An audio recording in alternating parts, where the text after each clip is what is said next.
बात ज्ञान वापी के पूरे परिसर के लिए एएसआई सर्वे की मांग की गई थी और इस याचिका पर सुनवाई अब पूरी हो चुकी है। अब कोर्ट की तरफ से फैसला आज आना है, लेकिन इस सब के बीच मुस्लिम पक्ष ने इस याचिका को ही फर्जी बता दिया है।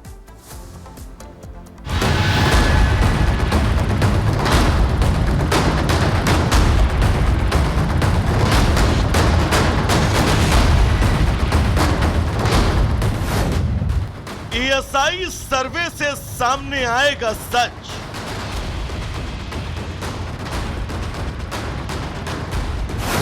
सुनवाई पूरी, फैसले का इंतजार। ज्ञानवापी में बाबा मिलने वाले हैं।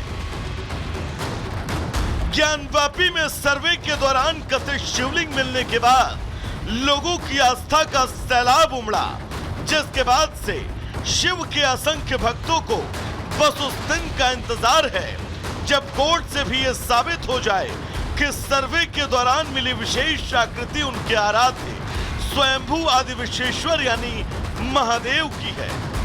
दरअसल ज्ञानवापी से संबंधित पूरे हिस्से का एएसआई से सर्वे कराया जाए या नहीं, इस पर अदालत आज फैसला सुनाने वाली है। इस मामले में सिविल जज सीनियर डिवीजन फास्ट ट्रैक युगल शंभू की अदालत में दोनों पक्षों की बहस पूरी हो चुकी है और प्राचीन मूर्ति स्वयंभू ज्योतिर्लिंग विश्वेश्वर का पहला मुकदमा साल 1991 में दाखिल किया गया था। लॉर्ड विश्वेश्वर के वाद मित्र विजय शंकर रस्तोगी ने अदालत से अनुरोध किया है कि ज्ञानवापी के पूरे परिसर का एएसआई की जीपीआर तकनीक से सर्वे करवाया जाए। आपको बता दें कि पिछले साल परिसर में एएसआई ने सर्वे किया था, लेकिन इसमें पूरे ज्ञानवापी परिसर को शामिल नहीं किया गया था, जबकि इस याचिका में सर्वे के लिए ज्ञानवापी स्थित मौजूदा इमारत के मुख्य गुंबद से हटकर 4 फीट का गड्ढा बनाया जाने और सर्वे की मांग की गई है। तो वहीं अंजुमन इंतजामिया मसाजिद कमेटी का कहना है कि लॉर्ड विश्वेश्वर के वाद मित्र की ओर से दिया गया आवेदन अनावश्यक है। ज्ञानवापी में पहले ही राखी सिंह वाहन की तरफ से दाखिल वाद में एएसआई सर्वे हो चुका है। सर्वे की विस्तृत रिपोर्ट जिला जज की अदालत में दाखिल है। ऐसे में ज्ञानवापी के अन्य बचे हिस्से पर अतिरिक्त सर्वे कराने का आवेदन खारिज होने योग्य है। फैसला वाराणसी की फास्ट ट्रैक कोर्ट में है और वादी पक्ष का यह दावा भी कि ज्ञानवापी का संपूर्ण सच तभी सामने आएगा जब पूरे परिसर का सर्वे होगा। फिलहाल दलीलें पूरी हो चुकी हैं, मामला कोर्ट में है। इस मामले में कोर्ट फैसला क्या देता है, इस पर सबकी नजरें टिकी हैं। Bureau report, Republic Bharat.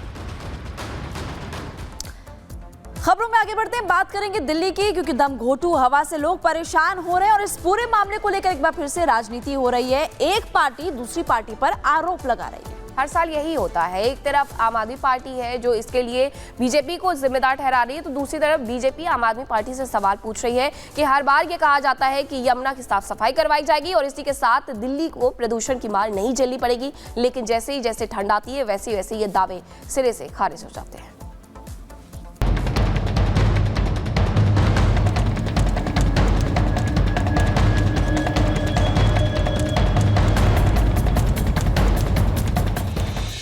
सावधान, दिल्ली की हवा जहरीली होती जा रही है। सावधान, दिल्ली में पॉल्यूशन अपने चरम पर पहुंचने वाला है। सावधान, दिल्ली में प्रदूषण पर सियासत से जरा बच के। सावधान इसलिए क्योंकि ये आपकी सांसों का सवाल है।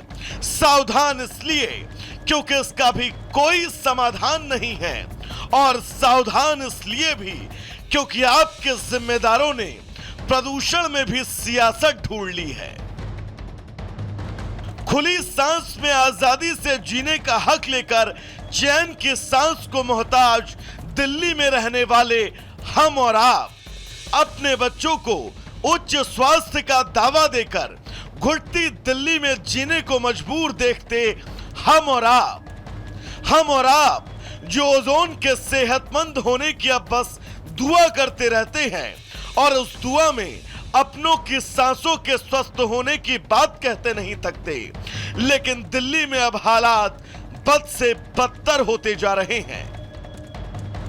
अब तो खुद देश के मुख्य न्यायाधीश जस्टिस DY चंद्रचूड़ ने जो कहा वो आपके माथे पर चिंताओं की लकीर को और गहरा कर देगा। चंद्रचूड़ ने कहा कि राजधानी दिल्ली में वायु प्रदूषण के बढ़ते स्तर के कारण मॉर्निंग वॉक पर उन्होंने जाना बंद कर दिया। वो आमतौर पर सुबह 4 से 4:15 के बीच सैर के लिए निकलते थे, लेकिन प्रदूषण को देखते हुए मॉर्निंग वॉक पर उन्होंने ब्रेक लगा दिया। एक तरफ CGI का ये बयान, दूसरी तरफ दिल्ली के CM जब जिम्मेदारी लेने का वक्त आया तो वो बस तेरा प्रदूषण वर्सेस मेरा प्रदूषण करती नजर आई। सुनिए। दिल्ली का पोल्यूशन का लेवल बढ़ने का एक महत्वपूर्ण कारण है पराली का जलना। अगर आम आदमी पार्टी की पंजाब सरकार पराली जलना रोक सकती है, कम कर सकती है, तो हरियाणा की सरकार क्यों नहीं कर सकती? उत्तर प्रदेश की भाजपा सरकार क्यों नहीं कर सकती? क्योंकि वो दिल्ली वालों के साथ गंदी राजनीति कर रहे हैं। खैर, ऐसा पहली बार नहीं हुआ है जब दिल्ली की मौजूदा सरकार ने दिल्ली में खराब होती हवा पर यूपी और हरियाणा को दोष देकर खुद को दोषमुक्त करने की कोशिश की हो, लेकिन बढ़ते प्रदूषण पर दिल्ली के CM का जिम्मेदारियों से खुद को भावशून्य कर लेना इस दिशा में इशारा करता है कि राजधानी की आबोहवा में अपने परिवार को अब महफूज रखने की आप स्वयं की जिम्मेदारी है। यहां आपको कोई खास फर्क नहीं पड़ने वाला। Bureau report, Republic Bharat. और अब आपको दिखाते हैं 2 मिनट में दुनिया।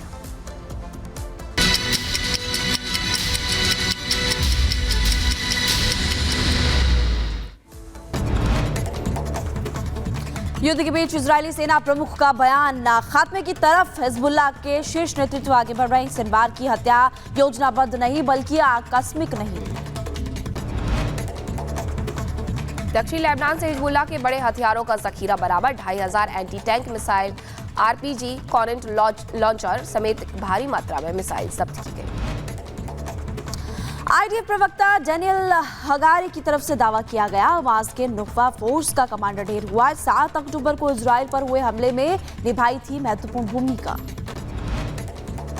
लेबनान में युद्ध के दौरान इजराइल के 6 सैनिक हुए घायल, घायलों का अस्पताल में इलाज जारी। और अमेरिका ने बढ़ाई फिलिस्तीन की मदद, ब्लिंकन ने $135 मिलियन की मदद की घोषणा की। दक्षिण लेबनान में IDF का बड़ा हमला, हिजबुल्लाह की ड्रोन यूनिट का कमांडर ढेर। IDF ने जारी किया हमले का वीडियो। और IDF ने हिजबुल्लाह की सुरंग को बनाया निशाना, हमले में हिजबुल्लाह को बड़ा नुकसान हुआ। इजराइल के नहरिया में हिजबुल्लाह ने दागे रॉकेट, हमले में किसी के हताहत होने की खबर नहीं। दक्षिणी लेबनान में इजराइल का अभियान तेज, हिजबुल्लाह के 160 से ज्यादा ठिकाने तबाह हुए। उत्तरी गाजा के जबालिया में इजरायली सेना का हमला तेज हुआ, आतंकियों के कई ठिकाने तबाह, 200 से ज्यादा आतंकी गिरफ्तार। दक्षिणी कोरिया में अमेरिका के सैन्य अड्डे में लगी भयंकर आग, घटना के समय कोई भी व्यक्ति मौजूद नहीं था। अमेरिका ने रूस पर कसा तंज, रूस में उत्तर कोरिया की सेना की तैनाती पुतिन की हताशा को दर्शाती।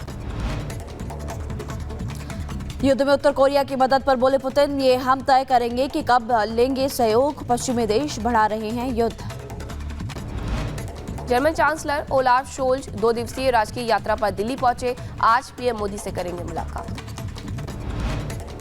रूस में एक महिला टैक्सी ड्राइवर की हत्या के बाद भड़के दंगे और कई घरों में लगाई आग, भारी मात्रा में पुलिस तैनात।